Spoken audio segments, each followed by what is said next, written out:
Qu'est-ce que le fait de le récit de cette histoire vous a permis de comprendre sur votre famille et sur vous-même? Alors j'en suis qu'au début, parce que c'est pour ça aussi que je voulais écrire une trilogie, pour vraiment essayer de comprendre mon histoire et cette histoire du Maroc sous tous ses aspects, dans toute sa complexité. Mais ce que ça m'a appris d'abord, la première chose, c'est que j'avais peut-être pas conscience avant d'à quel point la colonisation était proche de nous. On entend souvent des discours qui consistent à dire « Ah, la colonisation, on en a marre d'en entendre parler, on en a marre de la repentance ». Mais en fait, la colonisation, c'est hier. Moi, mes deux parents ont grandi sous le régime colonial, ont grandi pendant le protectorat.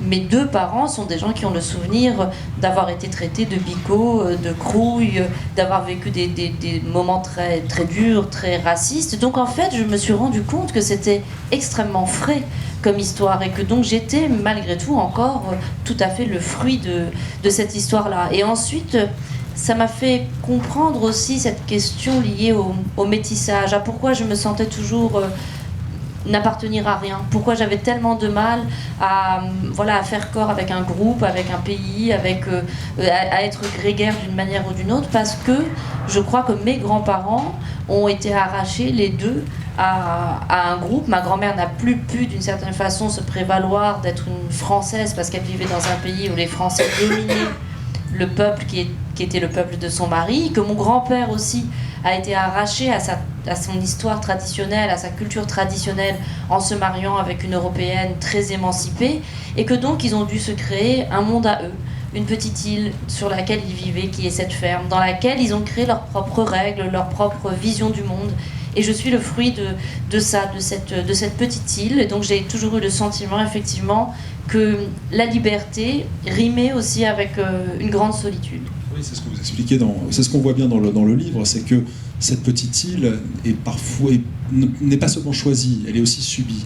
Que chacun, aussi bien Amine que Mathilde, est d'une certaine façon un traître à sa façon, par rapport à ses communautés d'origine. Oui, ils sont tous des traîtres. Mathilde est une traître d'abord parce qu'elle commet un acte dont on a du mal aujourd'hui à se rendre compte à quel point il est subversif. Mais c'est une blanche qui décide de se marier avec un indigène. Donc c'est quelqu'un qui subvertit complètement la logique coloniale. La logique coloniale, c'est que le blanc va pénétrer le territoire des indigènes, mais va pénétrer la femme indigène aussi. Donc il y avait toujours ce fantasme du soldat colonial qui se marie avec la Fatma, la Mouker, l'indo-chinoise, parfois même en Afrique noire c'était plus complexe, mais ça arrivait aussi, alors que l'inverse, l'idée de la femme qui sort du groupe dominant pour aller s'ensauvager chez l'indigène, c'était quelque chose qui dégoûtait et qui était considéré vraiment comme une traîtrise absolue. Et de la part d'Amine, lui, il va vers l'européenne, donc vers ceux qui la dominent, et il se marie avec une femme libre. Donc vis-à-vis de sa communauté, il a du mal à assumer le fait que sa femme, elle veut dire ce qu'elle pense, elle veut le suivre partout. On se souvient des propos d'Emmanuel Macron pendant la campagne présidentielle, parlant de la colonisation comme d'un crime contre l'humanité. Dans votre roman, on est sur un regard un peu plus complexe, un peu plus dans le en même temps, si je peux me permettre. Comment est-ce que justement vous avez approché cette question qui est évidemment difficile, encore aujourd'hui, de la mémoire de la colonisation? Mais moi, je voulais l'aborder à hauteur d'homme, à hauteur d'être humain. Qu'est-ce que c'était la colonisation dans la vie quotidienne ? Et je voulais me replacer dans l'état d'esprit de ces gens pour qui c'était leur présent. C'est très facile d'écrire un roman aujourd'hui avec les connaissances que j'ai et d'écrire sur la colonisation, donc finalement en disant voilà, les gentils étaient de ce côté, les méchants étaient de ce côté-là. Dans le présent de nos vies, tout est beaucoup plus confus, tout est beaucoup plus gris. On peut être tout à fait amis avec des gens qui politiquement sont nos adversaires.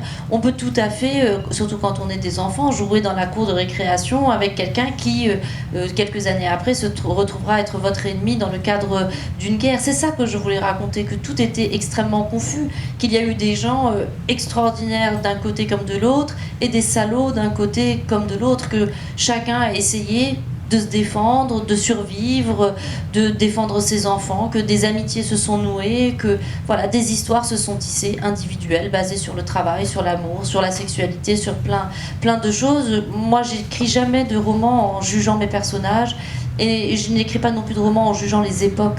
Je crois que c'est pas du tout à ça que sert la littérature, au contraire à ramener de la complexité.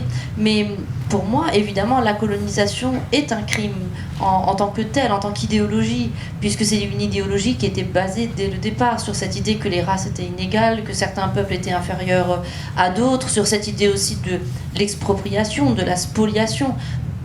Finalement, le pays des autres, c'est un peu la définition de la colonisation. C'est quand votre pays ne vous appartient plus, que vous vivez dans un pays qui est le pays des autres. Donc c'est extrêmement, extrêmement violent.